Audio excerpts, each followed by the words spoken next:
Assalamualaikum warahmatullahi wabarakatuh. Para pemirsa, ini kita memberitakan atau membicarakan tentang Yusuf Mansur, bukan saja tentang Yusuf Mansur Ansih, tapi yang lebih luas dari itu adalah bagaimana kita menjelaskan Islam itu adalah penyelamat peradaban. Kembali kepada Yusuf Mansur, kenapa ulama kalau dia mengikuti logika berpikir yang benar harus menyatakan bahwa warung steak and shake itu haram? Ya, karena dia mendapatkannya dengan cara-cara yang haram, lalu digunakan untuk tujuan yang bisa berkemungkinan menambah dosanya. Maka keluarlah kaidah al-umuru bimaqasidiha. Kalau dalam video sebelumnya kita menyebut malayatimul wajib illa bihi fahuwal wajib. Tidak ada sesuatu yang wajib kecuali dengan caranya itu, maka dia menjadi wajib. Kalau sekarang al-umuru bimaqasidiha. Ini kaidah usul fikih ini. Imam Syafi'i telah merumuskan kaidah ini dari dulu.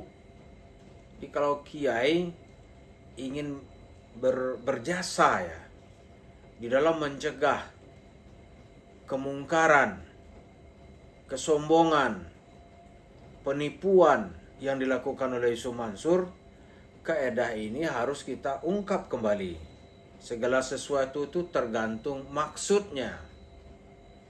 Ini turunan dari hadis Rasulullah Sallallahu Alaihi Wasallam, innamal a'malu binniyat.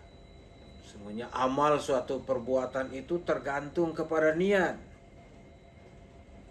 Kemudian Imam Asyuti dalam kitabnya yang kita kutip beberapa waktu yang lalu, dia mengatakan begini,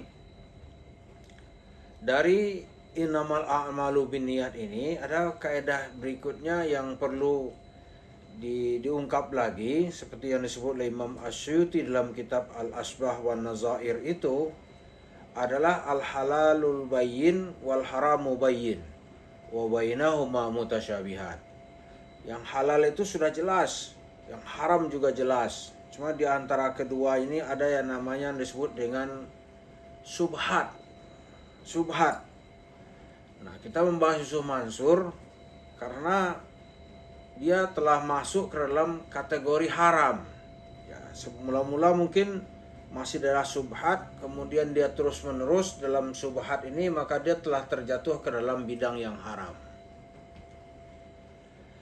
Jadi kalau sudah kita jelaskan bahwa itu haram gitu, maka berlaku kaidah haram berikutnya.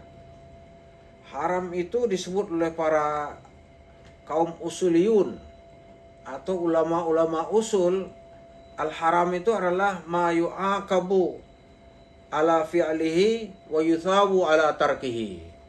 Segala sesuatu yang dikenai perbuatan berdosa melakukannya dan dikasih pahala meninggalkannya. Kalau yang wajib sebagai lawan dari haram dibuat kaidah ma yuthabu ala fi'lihi wa yu'aqabu ala tarkihi. Sesuatu yang dikasih balasan mengerjakannya dan dikasih azab atau dosa meninggalkannya. Misalnya sholat. Sholat itu orang sholat dikasih pahala, meninggalkan sholat dikasih dosa. Nah, kembali kepada cerita Yusuf Mansur ini, karena hidupnya ini penuh dengan cerita-cerita yang merusak Islam, kemudian juga merusak umat Islam, maka bermuamalah dengan Yusuf Mansur ini hukumnya menjadi haram. Termasuk nanti orang makan di warung steaknya gitu, hukum makan di situ menjadi haram, ya kan? Hukum makan menjadi haram gitu. Dan tidak makan di situ bisa diketahui mendapat pahala. Kita kalau cerita-cerita begini, ada orang nanti yang membela Yusuf Mansur setengah mati gitu. Sebagaimana tahun lalu itu ada yang membelanya begitu hebat, tahu-tahu qadarullah dia kena pelanggaran hukum, dijebloskan ke dalam penjara. Kemudian bebas bersyarat. Kita dengar sekarang, ya dia mulai tenang ini kiai ini. Mulai tenang dia. Tidak lagi meledak-ledak seperti setahun atau 2 tahun yang lalu. Jadi kita perlu mengungkap ini nih, supaya masyarakat itu tahu gitu, bahwa persoalan-persoalan itu ada keterkaitan ketika masuk ke dalam wilayah hukum. Karena itu misalnya kita lihat hukum itu juga tergantung waktu dan tempat. Ketika zaman penjajahan Belanda atau orang zaman pergerakan gitu, bekerja sama dengan Belanda itu hukumnya menjadi haram. Maka orang yang membantu Belanda dalam ketika perjuangan, dia dituduh pengkhianat. Lalu bagaimana kalau suasananya suasana damai? Ya sudah damai, ya banyak orang yang bekerja sama dengan perusahaan Belanda. Hukumnya menjadi mubah.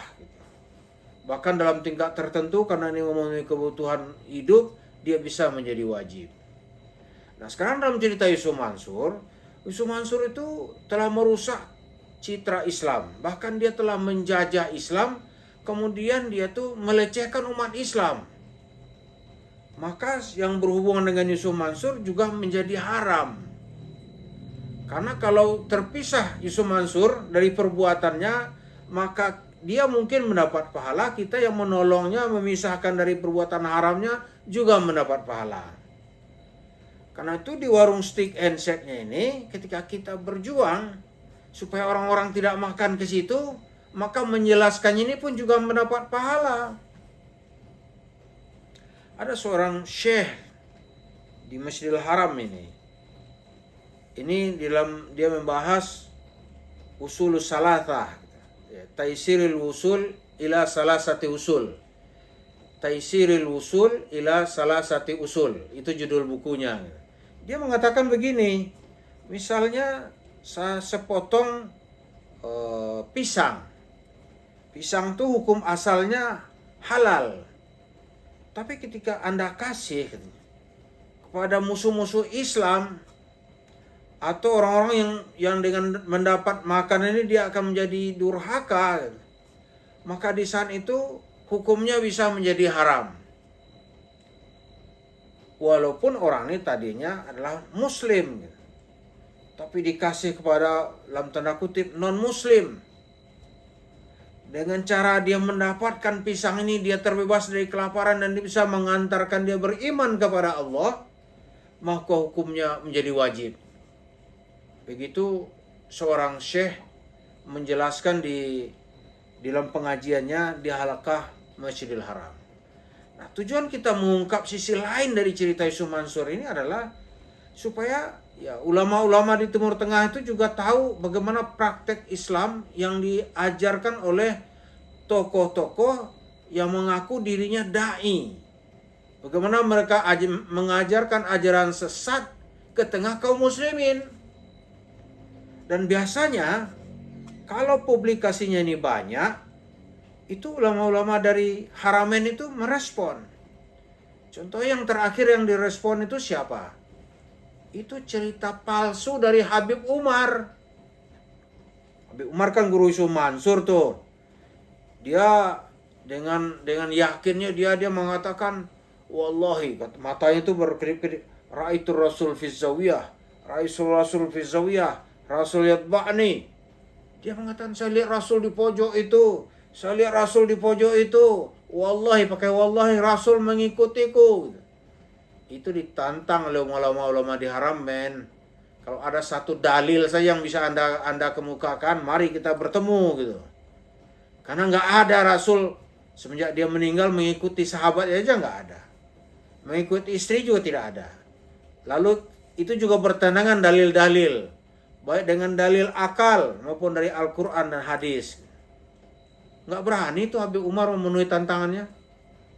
Nah Yusuf Mansur ini beberapa tahun lalu itu saya bertemu tuh dengan diplomat kedutaan Arab di sini. Tuh masih memuji-muji dia. Wah ini kerjaan yang amal yang hebat sekali. Rumah tahfiz.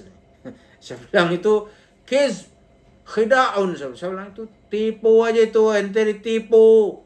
Dia nggak percaya. Tapi belakang kita lihat sudah nggak semangat dia. Mungkin dia udah merasa itu. Karena terakhir datang ke Sumansur itu adanya Syekh Bud dari dari Emirat sana, setelah itu dia nggak mau datang lagi. Terbukti gitu. Nah, kita mengungkap ini tujuannya apa? Supaya orang-orang Timur Tengah itu tahu juga, oh ini kepalsuan yang tiada tara ini. Dan nanti biasanya mereka mengomentari. Nah, kalau orang-orang sudah mengomentari, biasanya kaum muslimin di Indonesia ini baru paham gitu.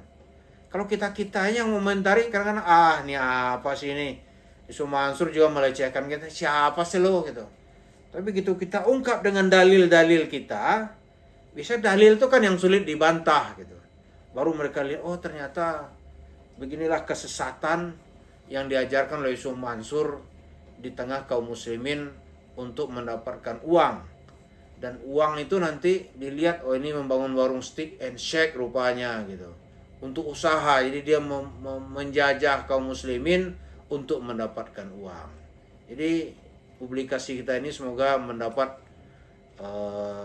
jawaban atau tanggapan dari kibarul ulama fil alam al-alami wa khassatan fil haramain. Insyaallah Allahu yashhad. Wassalamualaikum warahmatullahi wabarakatuh.